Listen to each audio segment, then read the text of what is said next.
1945년 7월 뉴멕시코 사막. 인류 최초의 원자폭탄이 터지던 그 순간, 그 자리에 있던 거의 모든 과학자들은 새까맣고 두꺼운 보안경 뒤에 몸을 숨겼습니다. 인류가 처음 만들어낸 그 빛이 얼마나 강렬한지 아무도 정확히는 몰랐으니까요. 그런데 단 한 사람, 리처드 파인만은 그 섬광을 맨눈으로 보겠다고 했어요. 미친 짓처럼 들리시죠? 저도 처음엔 그렇게 생각했습니다. 하지만 그는 아무런 근거 없이 그런 게 아니었어요. 그는 자동차 앞 유리 뒤에 앉아 있었습니다. 유리라는 물질은 우리 눈으로 보면 투명하죠.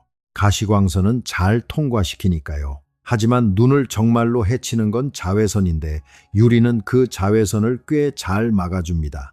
그러니 자동차 안에서 앞유리를 통해 본다면 두꺼운 보안경이 없어도 눈이 상하지 않는다. 파인만은 그렇게 계산한 거예요. 한번 생각해 보세요. 인류가 만들어낸 가장 무서운 빛 앞에서 그는 두려움이 아니라 자신이 알고 있는 물리학을 믿었습니다. 유리가 자외선을 막는다는 그 하나의 사실에 대한 확신이 얼마나 단단했으면 정말로 그런 시도를 했을까요? 저는 이 장면이 그저 괴짜의 기행이라고 생각하지 않아요. 오히려 이 한 장면 속에 리처드 파인만이라는 사람이 세상을 어떻게 대했는지가 거의 다 담겨 있다고 생각합니다. 남들이 다 하는 대로 따라가지 않고 자기가 이해한 것을 끝까지 믿는 사람. 오늘 파인만의 길에서는 20세기를 통틀어 가장 자유롭게 생각했던 이 물리학자의 이야기를 처음부터 천천히 따라가 보려고 합니다. 미리 한 가지만 말씀드릴게요. 오늘 이야기는 파인만이 얼마나 대단한 천재였는지를 나열하려는 게 아닙니다. 그것보다 훨씬 재미있는 이야기예요. 천재라고만 불렸던 한 사람이 사실은 얼마나 인간적이었는지, 그리고 그가 물리학을 대하던 그 태도가 왜 지금도 우리에게 위로가 되는지에 대한 이야기입니다. 자, 그럼 시작해 볼까요? 리처드 파인만은 1918년 뉴욕의 한 유대인 가정에서 태어납니다. 흥미롭게도 어려서는 말이 좀 늦었다고 해요. 3살이 되어서야 처음 말을 시작했다고 알려져 있습니다. 지금 기준으로 보면 부모님이 걱정을 많이 하셨을 법도 한데요. 그런데 파인만의 부모님은 상당히 특별한 분들이었던 것 같습니다. 특히 아버지는 어린 파인만에게 어떤 질문이든 마음껏 해도 되는 그런 집안 분위기를 만들어 주셨어요. 전통적인 생각의 틀에서 벗어나서 왜, 어떻게, 정말 그럴까 이런 질문을 던지는 걸 한 번도 나무라지 않았던 거죠. 저는 이 대목이 참 중요하다고 생각합니다. 많은 사람들이 파인만을 타고난 천재라고 부르지만 어쩌면 그의 진짜 재능은 머리가 좋다는 것보다도 세상 모든 것에 대고 겁없이 질문을 던지는 그 태도였을지도 몰라요. 그리고 그 태도의 씨앗은 뉴욕의 작은 집안에서 아이의 어떤 엉뚱한 질문에도 진지하게 귀 기울여준 한 아버지에게서 시작된 것일 수도 있습니다. 그리고 파인만 하면 빼놓을 수 없는 게 바로 그 유머 감각인데요. 평생에 걸쳐 사람들을 웃게 만들었던 그 장난기는 아버지가 아니라 어머니에게서 온 것으로 보입니다.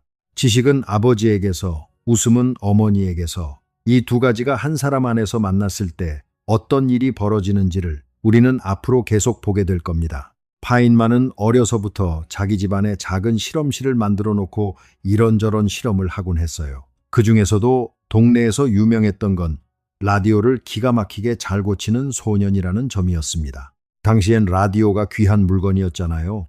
고장이 나면 동네 사람들이 어린 파인만을 찾아왔습니다. 한 번은 이런 일이 있었어요. 라디오 수리를 부탁받은 파인만이 곧바로 손을 대서 만지기 시작한 게 아니라 그냥 가만히 라디오를 뚫어져라 쳐다보기만 했다는 거예요. 한참을 그렇게 스르르 생각에 잠긴 채로요. 부탁한 사람은 속으로 생각했겠죠. 아니, 고치라니까 왜 저러고 있지? 그런데 파인만은 그렇게 한참을 생각하다가 뚝딱 금방 고쳐버렸습니다. 이 모습에 사람들이 어찌나 강한 인상을 받았는지 동네에는 이런 소문이 났다고 해요.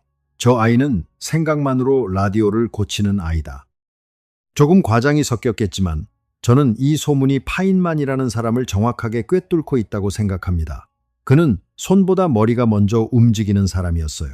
무작정 뜯어보는 게 아니라 이 회로가 어떤 원리로 돌아가는지를 먼저 머릿속에서 그려보고 그 다음에 어디가 문제인지를 짚어내는 사람. 생각만으로 라디오를 고친다. 나중에 이 소녀는 생각만으로 우주가 어떻게 돌아가는지를 그려내는 물리학자가 됩니다.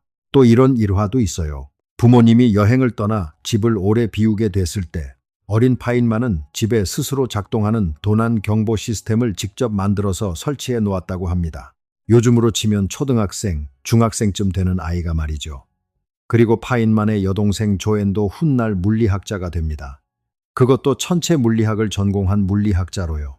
한 집안에서 오빠는 소립자의 세계로, 동생은 별과 은하의 세계로 나아간 셈이죠. 질문이 허락되는 집, 호기심이 응원받는 집이 어떤 사람을 길러내는지 이 남매가 잘 보여주는 것 같습니다. 파인만은 유대인 집안에서 자랐지만 유대교의 신앙을 갖지는 않았습니다. 어려서부터 스스로를 무신론자로 여겼어요. 그렇다고 종교를 적대적으로 대한 사람은 결코 아닙니다. 오히려 훗날 여러 글에서 과학과 종교를 둘 다 인류의 소중한 지적 활동으로 존중하는 모습을 보여줬어요. 믿지 않는다는 것과 존중하지 않는다는 건 전혀 다른 이야기니까요. 이런 균형 감각 역시 어떤 질문도 금지되지 않았던 그 어린 시절과 무관하지 않을 겁니다. 자, 파인만의 학창 시절로 조금 더 들어가 볼까요? 정말 흥미로운 일화가 하나 있습니다. 파인만은 15살 무렵 자기만의 수학 기호를 직접 만들어서 계산을 빠르게 했다고 해요. 제가 좀 찾아봤는데요. 이게 꽤 재치가 있습니다. 삼각함수를 예로 들어볼게요. 코사인은 영어로 C로 시작하죠. 그런데 이 C에 해당하는 그리스 문자가 세 번째 알파벳인 감마입니다. 사인은 S로 시작하는데 그리스 문자로는 시그마죠. 탄젠트는 T로 시작하고 그리스 문자로는 타우입니다. 파인만은 이 감마, 시그마, 타우를 적절히 변형해서 자기만의 삼각함수 기호를 발명했어요. 더 재미있는 건 역함수 표기입니다. 요즘 고등학생들은 사인, 코사인의 역함수를 쓸 때 마이너스 1승 같은 걸 붙이잖아요. 그런데 파인만은 자기만의 표기법에서 아예 순서를 뒤집어 버렸어요.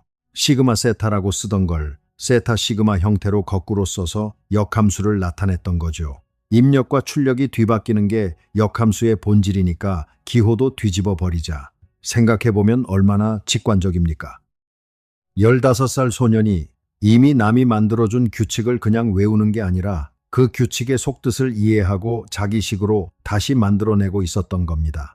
이게 사실 앞으로 계속 반복될 파인만의 특징이에요. 그는 이미 세상에 잘 알려진 지식조차도 남이 정리해준 그대로 받아들이는 법이 없었습니다. 바닥까지 내려가서 자기 손으로 처음부터 다시 쌓아 올려야 직성이 풀리는 사람. 15살의 삼각함수 기호가 훗날 양자역학을 통째로 새로 쓰게 되는 그 손끝의 첫 연습이었던 셈이죠. 이렇게 재능이 뚜렷했던 파인만은 대학에 갈 때 콜롬비아 대학교에 지원합니다. 그런데 안타깝게도 떨어져요. 실력이 부족해서가 아니었습니다. 당시 콜롬비아에는 유대인 학생의 입학수를 제한하는 정책이 있었던 것으로 알려져 있어요. 지금 들으면 참 씁쓸한 이야기죠. 아무리 뛰어나도 출신 때문에 문이 닫히는 시대. 파인만은 대신 MIT에 진학하게 됩니다. 그리고 어쩌면 이 우연이 물리학의 역사를 바꿨을지도 모릅니다. MIT에서 파인만은 처음엔 수학을 전공으로 공부를 시작했어요. 그런데 수학이 가진 현실과 동떨어진 그 추상성에 조금 실망을 합니다. 너무 순수한 관념의 세계처럼 느껴졌던 거죠. 그래서 정반대 극단이라고 할 수 있는 전기공학으로 전공을 바꿉니다. 그런데 이번엔 또 반대예요. 전기공학은 너무 실용적인 문제에만 매달리는 것처럼 보였던 겁니다. 현실에 너무 가까웠던 거죠. 그래서 파인만은 결국 그 둘의 딱 가운데에 있는 학문을 택합니다. 바로 물리학이었어요.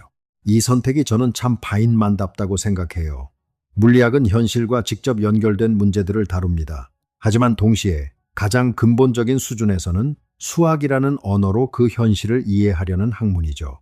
순수한 추상도 아니고 눈앞의 실용만도 아닌 그 사이에서 세상의 작동 원리를 캐묻는 자리. 수학과 전기공학 사이를 오간 끝에 파인만이 도착한 그 가운데 지점이 결국 그의 평생의 집이 됩니다. 대학 시절에도 파인만은 이미 남달랐어요.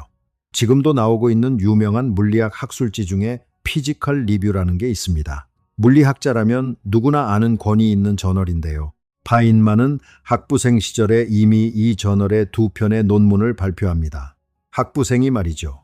이쯤 되면 주변에서도 이 청년이 보통이 아니라는 걸 알았을 겁니다. 학부를 졸업한 파인만은 프린스턴 대학원에 그야말로 압도적인 성적으로 입학하게 됩니다. 그리고 여기서 파인만의 인생에서 가장 슬프고도 아름다운 이야기가 시작됩니다. 프린스턴은 이 뛰어난 학생에게 장학금을 줬어요. 워낙 우수했으니까요. 그런데 그 장학금에 한 가지 조건이 붙습니다. 박사 학위를 받을 때까지는 결혼을 하지 않는다. 공부에 전념하라는 뜻이었겠죠. 그런데 파인만에게는 이미 13살 때부터 사귀어온 여자친구가 있었습니다. 알린이라는 이름의 사람이었어요. 둘은 아주 오래 서로를 사랑했습니다. 그런데 결혼을 못하게 하니 파인만은 어떻게 했을까요? 기다립니다. 박사 학위를 받자마자 바로 알린과 결혼식을 올려요. 여기까지만 들으면 그냥 애틋한 사랑 이야기 같죠. 그런데 이 이야기에는 아주 무거운 그림자가 하나 드리워져 있었습니다. 파인만의 아내 알린은 이미 심한 결핵을 앓고 있었어요. 당시 결핵은 지금과 달리 치료가 매우 어려운 병이었습니다. 그리고 파인만은 그 사실을 알고 있었어요. 한번 상상해 보세요. 사랑하는 사람이 오래 살지 못할 수도 있다는 걸 아는 상태에서 그 사람과 결혼을 결심한다는 것. 대부분의 사람이라면 망설였을지도 모릅니다. 하지만 파인만은 그 모든 걸 알면서도 알린과 결혼식을 올립니다. 그리고 결혼을 하자마자 알린은 병원에 입원하게 되죠. 이 무렵 파인만의 대학원 시절에 미국에서는 원자폭탄을 개발하는 그 유명한 맨해튼 프로젝트가 시작됩니다. 파인만도 이 프로젝트에 합류하게 되는데요. 합류할 때 그가 내건 조건이 참 그다웠어요. 자신의 아내 알린을 프로젝트가 진행되는 로스앨러모스에서 그리 멀지 않은 병원에 입원시켜달라는 것. 일과 사랑, 둘 중 하나를 버리는 게 아니라 둘을 어떻게든 한자리에 두려고 했던 거죠. 결국 오펜하이머가 적당한 병원을 알아봐주면서 파인만은 프로젝트에 합류하게 됩니다. 알린이 병원에 있는 동안 파인만은 정기적으로 아내를 찾아갔어요. 그리고 이때 아주 파인만다운 장난 하나가 등장합니다. 알린과 파인만은 둘 사이에 주고받는 편지를 암호문으로 작성하기 시작했어요. 왜냐하면 맨해튼 프로젝트는 극비 프로젝트였잖아요.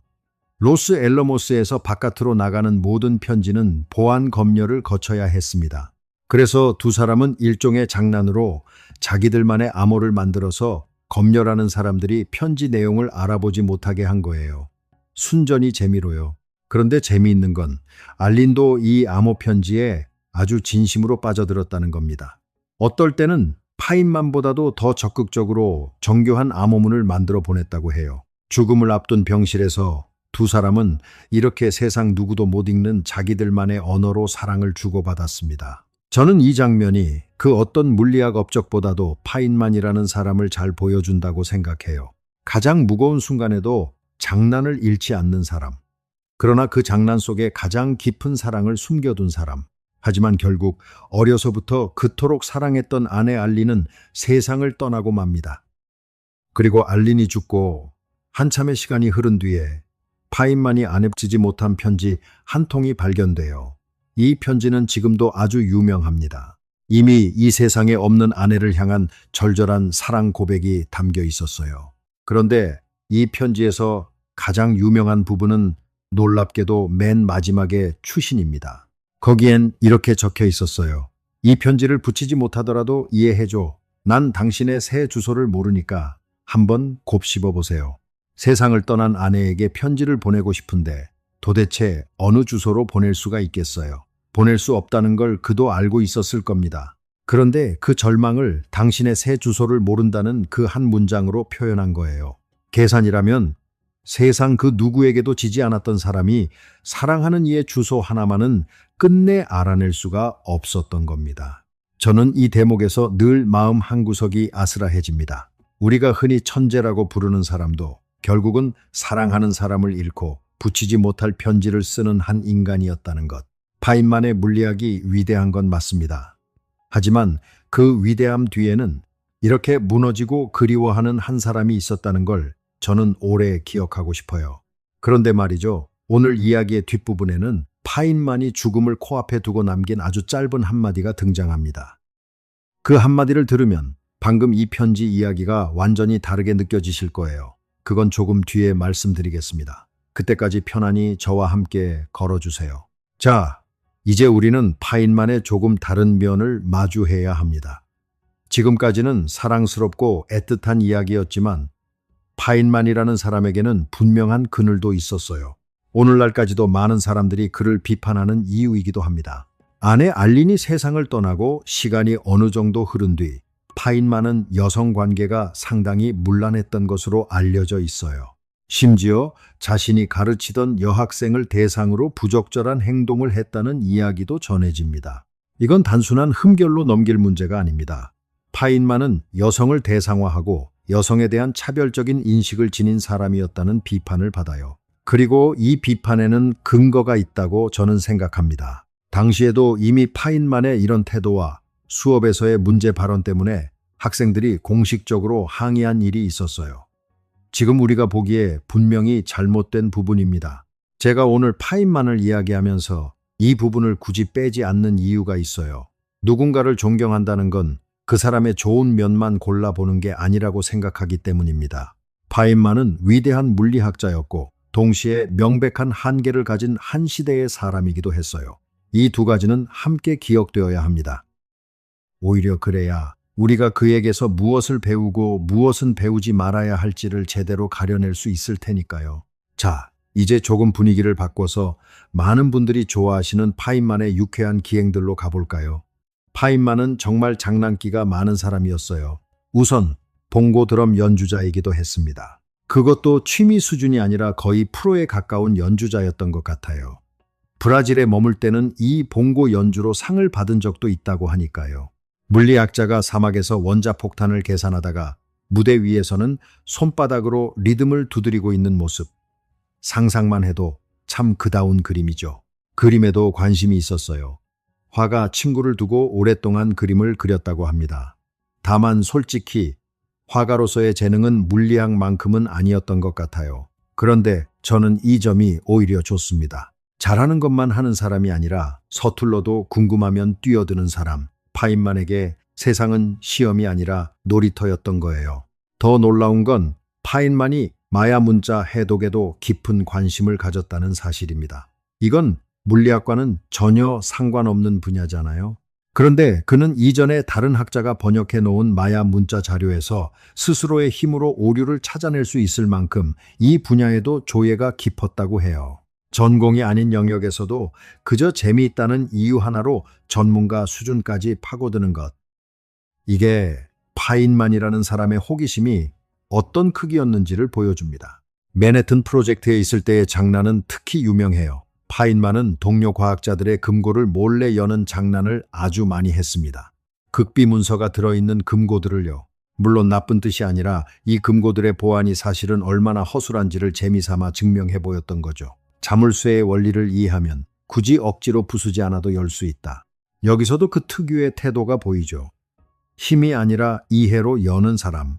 또 하나 제가 참 좋아하는 장난이 있어요. 파인만은 로스 엘로모스 기지의 울타리에서 사람들이 몰래 드나들 수 있는 작은 구멍을 하나 발견합니다. 그래서 그는 이렇게 했어요. 정문 경비소를 당당히 통과해서 밖으로 나갑니다. 경비원은 기록하죠. 파인만 박사 몇 시에 기지 밖으로 나감. 그런데 파인만은 그 작은 구멍을 통해 몰래 다시 기지 안으로 들어와요. 그러고는 또다시 정문으로 당당히 걸어 나갑니다. 경비원 입장에서 보면 어떻겠어요? 나간 기록은 2번인데 들어온 기록은 한 번도 없는 거예요. 똑같은 사람이 자꾸 나가기만 하니까요. 경비원이 얼마나 당황했을지 상상만 해도 웃음이 나죠. 이런 장난들이 그냥 철없는 짓처럼 보일 수도 있어요. 하지만 저는 여기에도 하나의 태도가 흐르고 있다고 봅니다. 세상이 당연하게 여기는 규칙과 시스템을 그는 절대로 그냥 믿지 않았어요. 금고는 정말 안전한가? 울타리는 정말 사람을 막는가? 이 질문을 장난처럼 던져보는 겁니다. 그리고 바로 이 똑같은 질문하는 태도가 물리학에서는 세상을 바꾸는 발견이 됩니다. 노벨상과 관련된 일화도 빼놓을 수 없죠. 노벨상 수상이 결정되면 당연히 스웨덴에서 전화가 오잖아요. 그런데 하필 그 전화가 아주 이른 새벽에 걸려왔나 봐요. 당신이 노벨상을 받게 되었습니다. 라는 말을 듣고 파인만이 뭐라고 했는지 아세요? 아니, 그것 때문에 이 새벽에 전화를 걸어서 사람을 깨웠단 말이에요. 라고 했다는 겁니다. 세상 사람들이 평생 꿈꾸는 그 상 소식에 잠 깨웠다고 투덜거린 거예요. 사실 파인만은 유명해지는 것 자체를 그렇게 반기지 않았습니다. 노벨상도 그리 받고 싶어 하지 않았다는 이야기가 있어요. 그런데도 결국 상을 받기로 마음먹게 된 계기가 재미있습니다. 주변에 누군가가 그에게 이렇게 말했다고 해요. 당신이 노벨상을 거부하겠다고 하면 오히려 더 유명해질 겁니다. 유명해지기 싫으면 그냥 조용히 받는 게 낫다. 이 말에 파인만은 마지못해 수상을 수락했다고 합니다. 상을 거부하는 것조차 화제가 되는 게 싫어서 상을 받는다니 이 얼마나 파인만다운 이유입니까? 파인만의 엉뚱함을 보여주는 이야기 하나만 더 해볼게요. 말년에 파인만은 러시아의 투바 공화국에 있는 한 도시를 꼭 여행하고 싶어 했습니다. 그런데 그 도시가 왜 파인만의 마음을 사로잡았는지 그 이유가 정말 그다워요. 이 도시의 이름을 알파벳으로 적으면 자음만 잔뜩 늘어서 있고 우리가 흔히 아는 모음이 보이질 않았던 거예요. 모음이 없는 도시. 바로 그 이상한 사실 하나 때문에 파인만은 그 먼 도시를 방문할 계획을 세웁니다. 세상에 가고 싶은 도시가 얼마나 많습니까? 그런데 그 수많은 도시 중에 이름에 모음이 없다는 이유로 한 도시에 끌리는 사람, 이게 파인만이에요. 남들이 중요하다고 정해놓은 이유가 아니라 자기만의 호기심이 이끄는 대로 삶을 살았던 사람. 안타깝게도 그는 세상을 떠나기 전에 그 도시를 방문하지는 못했습니다. 대신 훗날 그의 자녀 중 한 명이 그 도시를 찾아갔다고 해요. 아버지가 그토록 궁금해했던 모음 없는 도시로요. 저는 이 이야기가 어쩐지 별을 향해 떠난 아버지의 마음을 자식이 대신 이어받은 것처럼 느껴집니다. 자, 이제 우리는 조금 진지한 이야기로 들어가 볼 텐데요. 지금까지 들으신 파인만의 유쾌한 기행들이 사실은 전부 하나로 이어져 있다는 걸 곧 아시게 될 거예요. 그가 물리학에서 이룬 업적들이 바로 이 장난기와 호기심에서 그대로 자라났거든요. 조금 집중해서 들어봐 주세요. 파인만이 물리학에서 이룬 가장 대표적인 업적부터 이야기해 볼게요. 그는 양자역학을 경로적분이라는 완전히 새로운 방식으로 표현해냅니다. 이게 얼마나 대단한 일이냐면요. 양자역학은 이미 파인만 이전에도 잘 정리되어 있던 이론이었어요. 다른 위대한 물리학자들이 세워놓은 훌륭한 체계가 있었죠. 그런데 파인만은 그걸 그냥 받아들이지 않고 완전히 바닥에서부터 자기만의 방식으로 다시 세운 겁니다. 앞에서 15살 파인만이 삼각함수 기호를 자기식으로 다시 만들었다고 했잖아요. 그 소년이 이제 양자역학을 통째로 다시 만들고 있는 거예요. 경로적분이 어떤 아이디어인지 아주 짧게만 말씀드릴게요. 어렵지 않습니다. 양자역학을 따르는 어떤 입자가 있다고 해봐요. 이 입자가 지금 여기, 이 위치, 이 시간에 있습니다. 그리고 잠시 뒤에 저기, 다른 위치, 다른 시간에 도착해요. 파인만이 던진 질문은 이겁니다. 처음 자리에서 나중 자리로 이 입자가 옮겨갈 확률을 어떻게 계산할 것인가?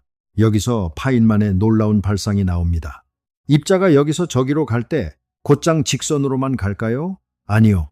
이렇게 돌아서 갈 수도 있고 저렇게 휘어서 갈 수도 있어요. 상상할 수 있는 모든 길이 있죠. 파인만은 이렇게 말합니다. 입자가 갈 수 있는 그 모든 경로를 하나도 빠짐없이 전부 더해야 한다. 그래서 이름이 경로적분이에요. 경로를, 즉 길을 전부 합한다는 뜻입니다. 하나의 정해진 길이 아니라 가능한 모든 길이 동시에 이 확률에 기여한다는 발상. 이 아이디어 덕분에 물리학자들은 지금도 아주 실질적인 계산들을 해내고 있습니다. 파인만은 이 경로적분을 만든 다음 또 하나 유명한 도구를 창안해요. 바로 파인만 다이어그램입니다. 지금도 전 세계 물리학자들이 애용하는 그림 도구예요. 복잡한 물리 현상이 일어날 때 그 과정을 마치 간단한 만화를 그리듯이 손으로 슥슥 그려서 표현하는 겁니다. 물론 아무렇게나 그리는 건 아니고요. 전자는 어떻게 그리고 빛 알갱이인 광자는 어떻게 그린다는 약속을 따라서 그려요. 그러면 엄청나게 복잡한 계산을 여러 개의 그림으로 나눠서 하나씩 처리한 다음 다시 모아 전체 결과를 얻을 수 있게 됩니다. 생각해 보세요.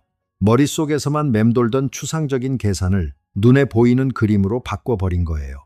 라디오를 듣기 전에 가만히 쳐다보며 회로를 머릿속에 그리던 그 소년이 이제는 우주의 가장 근본적인 상호작용을 종이 위에 그림으로 그리고 있는 겁니다. 파인만은 이 경로적분과 다이어그램을 바탕으로 양자전기 역학이라는 새로운 학문 체계를 세우는데 결정적으로 기여합니다. 그리고 바로 이 양자전기 역학에 대한 업적으로 노벨상을 받게 되죠. 그런데 파인만의 통찰은 여기서 그치지 않아요. 요즘 많은 분들이 양자 컴퓨터라는 말을 들어보셨을 겁니다. 지금 전 세계가 개발에 뛰어들고 있는 미래 기술이죠. 놀랍게도 이 양자 컴퓨터라는 개념을 아주 일찍 떠올린 사람 중 하나가 파인만입니다. 그의 생각은 이랬어요.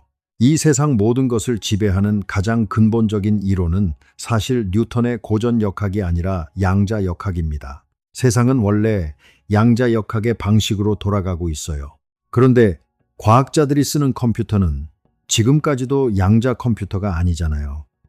그러니까 고전적인 방식의 컴퓨터로 양자역학을 억지로 흉내낼 수밖에 없어요. 그러다 보면 엄청난 비효율이 생깁니다. 여기서 파인만이 이렇게 생각한 거예요.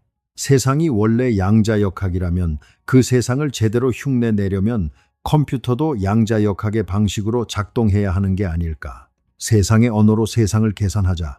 이 놀라운 통찰을 그는 아주 오래전에 이미 내놓았던 겁니다. 파인만이 남긴 또 하나의 유명한 통찰이 있어요. 바닥에는 충분한 공간이 있다라는 표현입니다. 이게 무슨 뜻이냐면요. 아주 작은 세계, 원자와 분자의 스케일에서는 우리가 지금은 못하지만 앞으로 할 수 있게 될 일들이 무궁무진하다는 뜻이에요. 지금 우리가 나노과학이니 나노공학이니 하는 것들을 이야기하잖아요. 그 모든 흐름의 뿌리에 바닥에는 아직 충분한 공간이 있다고 내다본 파인만의 이 한마디가 있습니다. 남들이 이미 다 봤다고 여긴 곳에서 그는 아직 아무도 밟지 않은 광활한 공간을 봤던 거예요. 여기서 잠깐 앞에서 드린 약속을 다시 떠올려 주세요. 지금까지 들으신 것이 파인만의 전부가 아닙니다. 이제부터가 어쩌면 오늘 이야기의 진짜 핵심이에요. 왜 지금도 그토록 많은 물리학자들이 파인만을 사랑하는지 그 이유가 지금부터 나옵니다. 조금만 더 집중해서 들어봐 주세요. 파인만은 위대한 연구자로 잘 알려져 있지만 저는 그가 정말 뛰어난 과학 커뮤니케이터였다는 점을 꼭 말씀드리고 싶어요. 어려운 것을 어렵게 말하는 사람은 많습니다. 하지만 어려운 것을 쉽고 아름답게 전하는 사람은 아주 드물죠. 파인만은 후자였어요. 그가 쓴 가장 유명한 교재로 파인만의 물리학 강의라는 책이 있습니다. 3권짜리인데요.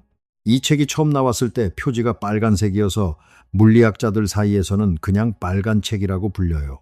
얼마나 유명한지 물리학자들끼리는 그냥 빨간 책이라고만 해도 다 알아듣습니다.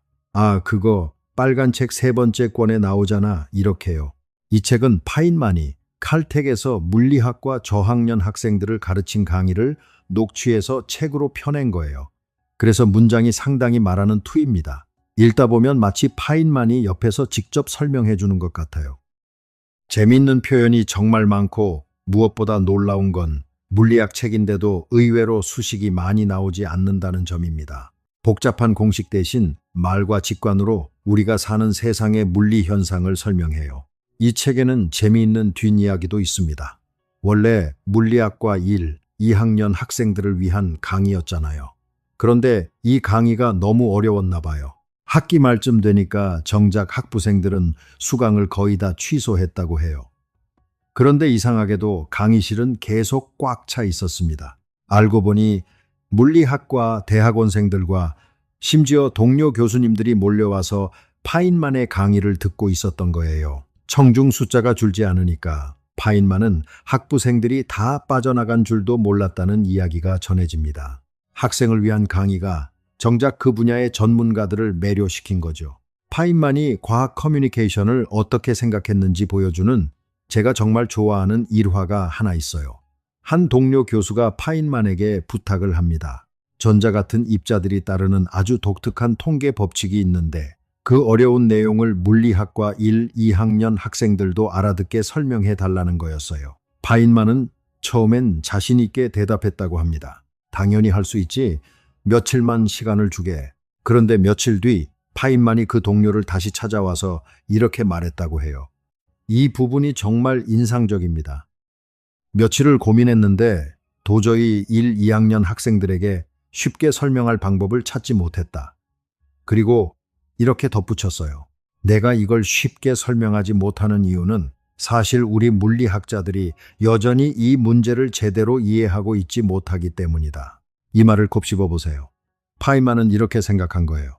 우리는 정말로 제대로 이해했을 때 비로소 쉽게 설명할 수 있다. 반대로 쉽게 설명하지 못한다면 그건 아직 제대로 이해하지 못한 거다. 설명이 어려운 건 듣는 사람의 잘못이 아니라 설명하는 사람이 아직 그 문제를 온전히 소화하지 못했다는 증거라는 거죠. 저는 이 태도가 참 겸손하고도 정직하다고 생각합니다. 그리고 이건 저희 파인만의 길이 여러분에게 이야기를 전할 때도 늘 마음에 새기는 원칙이에요. 혹시 오늘 이야기를 들으시다가 어느 대목이 어렵게 느껴지신다면 그건 결코 여러분의 잘못이 아닙니다. 제가 아직 그것을 충분히 쉽게 풀어내지 못한 것뿐이에요. 어려움의 책임은 언제나 설명하는 쪽에 있다. 파인만이 우리에게 남긴 아주 따뜻한 가르침입니다. 자, 이제 파인만과 관련된 아주 유명한 이야기 하나를 해볼게요. 바로 파인만 알고리즘입니다. 여러분, 이걸 잘 기억해 두세요. 이 알고리즘은 단 3단계로 이루어져 있는데요. 이 3단계만 따르면 이 세상에서 해결하지 못할 문제가 하나도 없다고 합니다. 정말이에요. 여러분은 세상 모든 문제를 파인만이 말한 이 3단계로 다 풀 수 있습니다. 자, 잘 들어보세요. 1단계, 문제를 종이에 적는다. 2단계, 아주 곰곰이 생각한다. 3단계, 답을 종이에 적는다. 어떤가요? 이 3단계를 모두 해낼 수 있다면 당연히 세상 모든 문제를 풀 수 있겠죠. 네, 물론 이건 농담입니다. 저도 처음 이 이야기를 들었을 땐 그냥 웃긴 농담이라고만 생각했어요. 그런데요, 여러분도 한번 진지하게 해보시면 여기에 의외로 깊은 진실이 숨어 있다는 걸 알게 됩니다. 파인만 알고리즘에서 가장 중요한 건 사실 첫 번째 단계예요. 문제를 종이에 적는다. 여러분이 지금 끙끙 앓고 있는 고민이 있다면 가장 먼저 할 일은 그 문제를 직접 자기 글로 종이 위에 적어보는 겁니다. 그런데 해보시면 알아요. 구체화되지 않은 문제는 애초에 종이에 적을 수조차 없습니다. 막연히 답답하기만 할 뿐 막상 쓰려고 하면 손이 안 나가요. 그래서 문제를 적어보려는 그 시도 자체가 도대체 내 문제가 무엇인지, 그것이 어떤 구체적인 형태로 표현될 수 있는지를 스스로 되묻게 만듭니다. 그래서 이 1단계가 정말 중요합니다. 사실 저는 이게 물리학뿐 아니라 우리 인생에도 그대로 통한다고 생각해요. 막연한 불안은 종이에 적을 수 없지만 적을 수 있게 된 문제는 이미 절반쯤 풀린 문제거든요. 좋은 답을 찾는 것보다 좋은 질문을 찾아내는 것. 파인만은 평생 답을 잘 푸는 사람이 아니라 질문을 잘 찾아내는 사람이었습니다. 그리고 어쩌면 그게 우리가 그에게서 배울 수 있는 가장 값진 것일지도 몰라요. 자, 이제 조금 뜻밖의 이야기를 해볼까 합니다. 이게 오늘 이야기의 가장 중요한 전환점이에요. 지금까지 우리는 파인만이 얼마나 대단한 사람인지를 봤잖아요. 그런데 사실 그 위대한 파인만도 틀린 적이 있습니다. 그것도 유튜브에 남아있는 단 하나의 영상에서만 무려 3군데나요. 파인만이 왜 의자는 우리 팔을 통과하지 못하는가라는 질문에 답하는 유명한 영상이 있는데요. 현대 물리학의 기준으로 다시 들여다보면 그 안에 조금씩 고개를 갸웃하게 되는 설명이 3가지 있습니다. 하나씩 볼게요. 첫 번째, 파인만은 그 영상에서 우리 팔이 의자를 통과하지 못하는 이유를 전자들끼리 밀어내는 전기적인 힘으로 설명합니다. 물론 이것도 틀린 말은 아니에요. 그런데 현대 물리학이 보기엔 전기적인 청력보다 더 중요한 다른 이유가 있어요. 전자는 파울리 베타 원리라는 규칙을 따르는 입자입니다. 쉽게 말하면 두 전자가 똑같은 자리에 함께 있는 걸 아주 싫어한다는 뜻이에요. 그래서 두 물체가 가까워지면 각 물체의 전자들이 같은 자리를 피하려는 성향이 생기고 이게 밀어내는 힘처럼 작용합니다. 여러분이 의자에 팔을 기댔을 때 팔이 의자를 뚫고 들어가지 않는 진짜 이유는 전기적인 힘보다도 바로 이 파울리 베타 원리 쪽이 더 큽니다. 이게 정말인지 알 수 있는 아름다운 증거가 있어요. 바로 중성자 별입니다. 엄청난 중력이 중성자 별을 자꾸 더 찌그러뜨리려고 하죠. 그런데도 중성자 별이 완전히 짜부라지지 않고 일정한 크기를 유지하는 이유는 그 안에 중성자들이 서로 밀어내기 때문이에요. 그런데 잘 생각해 보세요. 중성자는 이름 그대로 전기적으로 중성입니다. 전하가 없어요. 전하가 없는 중성자가 어떻게 전기적인 힘으로 밀어내겠어요? 그럴 수 없죠. 중성자 역시 파울리 베타 원리를 따라서 같은 자리에 함께 있기를 거부하기 때문에 밀어내는 겁니다. 전기와는 전혀 상관없이요. 그러니 팔이 의자를 뚫지 못하는 진짜 주인공도 결국 파울리 베타 원리인 셈이에요. 두 번째, 파인만은 그 영상에서 얼음이 왜 미끄러운지도 설명합니다. 얼음은 재미있게도 고체가 될 때 부피가 오히려 늘어나는 물질이잖아요. 그래서 파인만은 이렇게 설명했어요. 얼음을 누르면 압력 때문에 얼음이 녹아 물이 되고 그 얇은 물층 때문에 미끄럽다. 파인만 당시에는 아마 이게 맞는 설명이라고 여겨졌을 거예요. 그런데 요즘은 그게 아니라는 게 알려져 있습니다. 누르는 압력으로 얼음의 어는 점이 내려가서 녹는 효과는 사실 그렇게 크지 않아요. 현대 물리학의 설명은 이렇습니다. 얼음은 아주 낮은 온도에서도 표면의 맨 위층만은 옆으로 미끄러질 수 있는 유동적인 층으로 되어 있다. 눌러서 녹아 미끄럽다기보다는 원래부터 표면이 조금 물처럼 흐르고 있다는 거죠. 세 번째, 이건 정말 흥미로운 문제예요. 고무줄은 잡아당기면 다시 줄어들려는 힘이 작용하잖아요. 파인만이 영상에서 설명한 것과 달리 현대 물리학은 이걸 엔트로피라는 개념으로 이해합니다.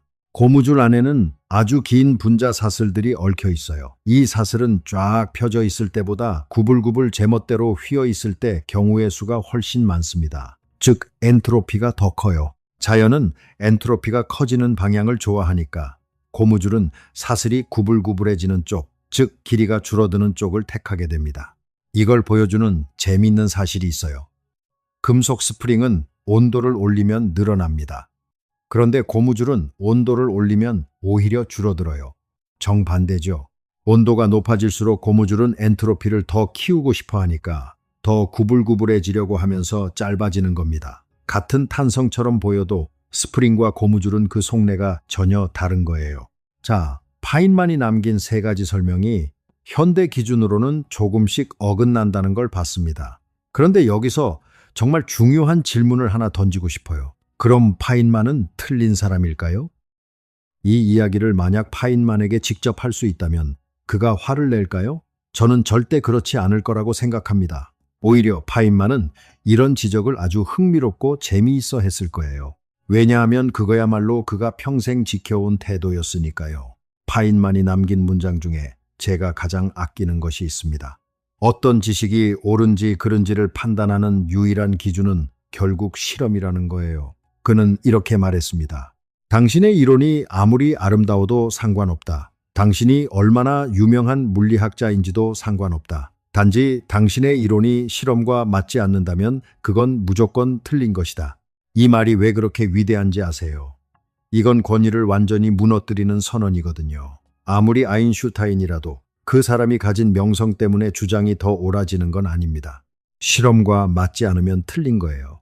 그리고 오늘 우리가 나눈 이야기도 정확히 같습니다. 아무리 위대한 파인만이라도 틀린 설명을 하면 그건 틀린 겁니다. 파인만이 틀렸다는 사실은 파인만을 깎아내리는 게 아니에요. 오히려 파인만이 평생 믿었던 그 원칙이 파인만 자신에게도 똑같이 적용된다는 걸 보여주는 가장 아름다운 증거입니다. 생각해 보세요. 파인만도 가끔은 틀립니다. 그렇게 위대한 파인만조차 틀리는데 하물며 우리는 어떻겠어요? 저는 이 사실이 이상하게도 큰 위로가 됩니다.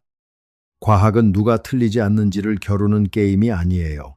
오히려 서로의 틀림을 발견하고 고쳐나가면서 조금씩 진실에 가까워지는 긴 여정입니다. 그래서 저는 여러분께도 늘 당부드리고 싶어요. 오늘 제가 드린 이야기도 전부 그대로 믿지는 마세요. 저 역시 얼마든지 틀릴 수 있으니까요.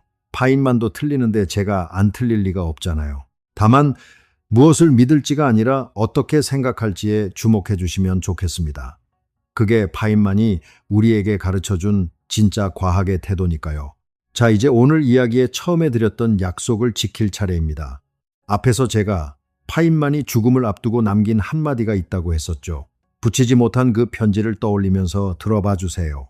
평생 우주의 가장 깊은 비밀을 파고들었던 이 사람은 임종을 앞두고 이렇게 말했다고 합니다. 아이, 난 정말 2번은 못 죽겠어. 죽는다는 건 너무 지루한 일이야. 한번 음미해 보세요. 죽음 앞에서조차 그는 두려움이나 비장함이 아니라 특유의 그 장난기를 잃지 않았어요. 죽는 게 무섭다도 아니고 죽는 게 지루하다니. 세상 모든 것을 궁금해했던 사람에게는 아무것도 궁금해할 수 없는 그 상태야말로 가장 견디기 힘든 일이었는지도 모릅니다. 새 주소를 몰라 편지를 붙이지 못했던 그 사람이 이제 스스로 그 알 수 없는 주소를 향해 떠나면서 마지막까지 농담을 남긴 거예요. 저는 이 두 장면이 하나로 이어질 때 파인만이라는 사람이 비로소 온전히 보이는 것 같습니다. 물론 파인만에게는 무겁게 짚어야 할 부분도 있어요. 그는 맨해튼 프로젝트에 참여했고 그 프로젝트는 결국 수많은 목숨을 앗아간 무기를 만들어냈습니다. 그런데 파인만은 훗날 그 일에 대해 깊은 자기 성찰의 모습을 그리 많이 보여주지는 않았어요. 이건 우리가 그를 이야기할 때 잊지 말아야 할 그림자입니다. 완벽한 위인은 없어요. 파인만도 예외가 아니었습니다. 그럼에도 불구하고 왜 지금도 이토록 많은 사람들이 파인만을 사랑할까요? 저는 이렇게 생각합니다. 파인만은 그 어떤 권위에도 굴복하지 않았어요. 아무리 유명한 이론이든 아무리 위대한 이름이든 실험과 맞지 않으면 틀린 것, 그 원칙 하나로 세상을 마주했습니다. 그리고 무엇보다 그는 평생토록 자연에 대한 순수한 호기심을 잃지 않았어요. 라디오를 뚫어져라 바라보던 소년의 그 눈빛을, 노벨상을 받고 나서도 죽음을 앞두고도 그대로 간직했던 사람, 정말 자유롭게 생각한 물리학자, 그게 파인만입니다. 여기서 저는 파인만의 이야기가 우주를 올려다보는 우리 자신의 이야기와 그리 멀지 않다고 느껴요. 생각해 보세요. 우리 몸을 이루는 원자 하나하나는 아주 오래전 어느 별의 내부에서 만들어졌습니다. 우리는 말 그대로 별의 먼지로 이루어진 존재예요. 그런데 그 별의 먼지가 모이고 모여서 어느 순간 스스로에게 이렇게 묻기 시작한 겁니다. 나는 왜 여기 있을까? 이 세상은 어떻게 돌아갈까? 파인만이 평생 던진 질문들은 사실 우주가 인간이라는 존재를 통해 스스로에게 건네는 물음이었는지도 몰라요. 그렇게 보면 파인만이 틀렸다는 사실조차 얼마나 아름다운가요? 우주가 자기 자신을 이해해가는 그 긴 과정에서 한 번의 오류는 실패가 아니라 한 걸음입니다. 파인만도 틀리고 우리도 틀리고 그렇게 서로의 틀림을 고쳐가며 우리는 아주 조금씩 더 멀리 봅니다. 이 광활한 우주 속에서 궁금해할 수 있다는 것, 틀릴 수 있고 또 고칠 수 있다는 것. 저는 그게 살아있다는 것의 가장 눈부신 특권이라고 생각해요. 혹시 오늘 이야기가 마음에 남으셨다면 파인만이 직접 남긴 목소리를 한번 만나보시길 권해드립니다. 앞서 말씀드린 빨간 책, 파인만의 물리학 강의도 좋고요. 그가 영국 BBC에서 했던 물리 법칙의 특성이라는 강의는 지금도 인터넷에서 찾아보실 수 있어요. 7개의 강의가 남아있고 훗날 같은 이름의 책으로도 나왔습니다. 수식 없이도 물리학이 이렇게 아름다울 수 있다는 걸 파인만의 목소리로 직접 느껴보시면 좋겠어요. 오늘 밤 잠들기 전에 잠시만 창밖의 밤하늘을 올려다봐 주세요. 은은하게 반짝이는 그 별빛 하나하나가 우리 몸을 이루는 원소들의 먼 고향입니다. 그리고 그 별에서 온 우리가 이렇게 세상을 궁금해하고 있다는 것, 파인만이 평생 지켜온 그 호기심이 사실은 특별한 천재만의 것이 아니라 우리 모두의 안에 있다는 것. 저는 그 사실이 오늘 밤 여러분께 작은 위로가 되었으면 합니다. 오늘도 이렇게 함께해 주셔서 진심으로 감사합니다. 이 광활한 코스모스 속에서 살아있는 이 기적 같은 순간을 조금 더 깊이 음미해 보시길 바랍니다. 저희 파인만의 길에서는 다음에도 이 광대하고 아름다운 우주의 이야기로 여러분을 찾아오겠습니다. 구독과 알림 설정 부탁드리고요. 오늘 밤 평안한 밤 되세요. 안녕히 계세요.